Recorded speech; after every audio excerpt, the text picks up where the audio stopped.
Hi, it's me again with Corel Tips and Tricks. Somebody's trying to draw this. They send me this file and they're trying to hand manipulate, which you could get pretty close. This one I actually took the color out of. But anyway, to rotate this around after you make one, well, to me, that would be time consuming. He told me the measurements of the box. I made my box a little bit bigger. Really easy. Just a couple things to think about. He said he started, I made two of them just to make sure I could do it. He started with a 5-inch circle. And then he controlled D and made a 2.5-inch circle. So what he has left is 1.25 from there to there. So just take a rectangle and make this 1.25.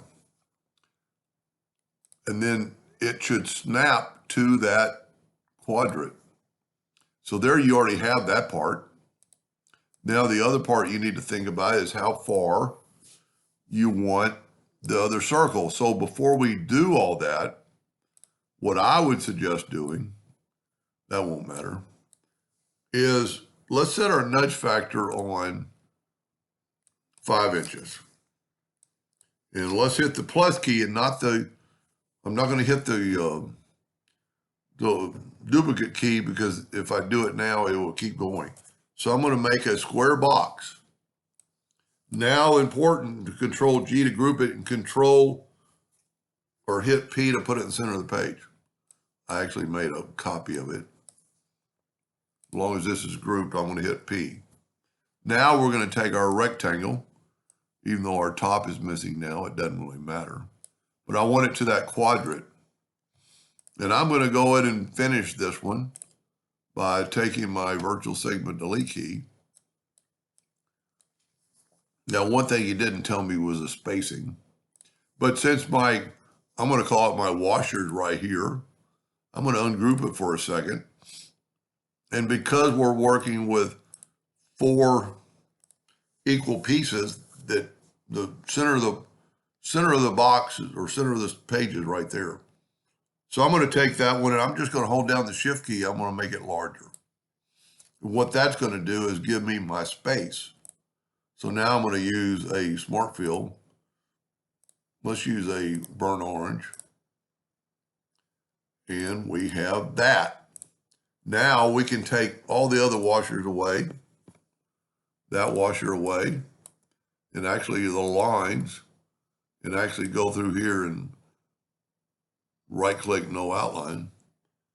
And now Control D and make a duplicate and double-click on the rotation and put it in the center of the page. You know, must have 2. Whenever you have something like that, I might have more than one copy. No, I don't. So make sure you nudge it back. Control D.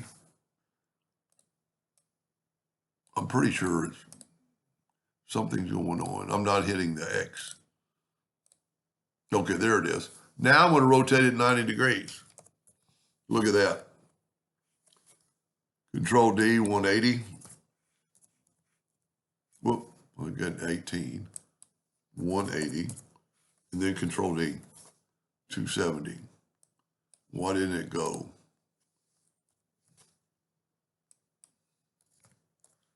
There we go. So now everything is equal.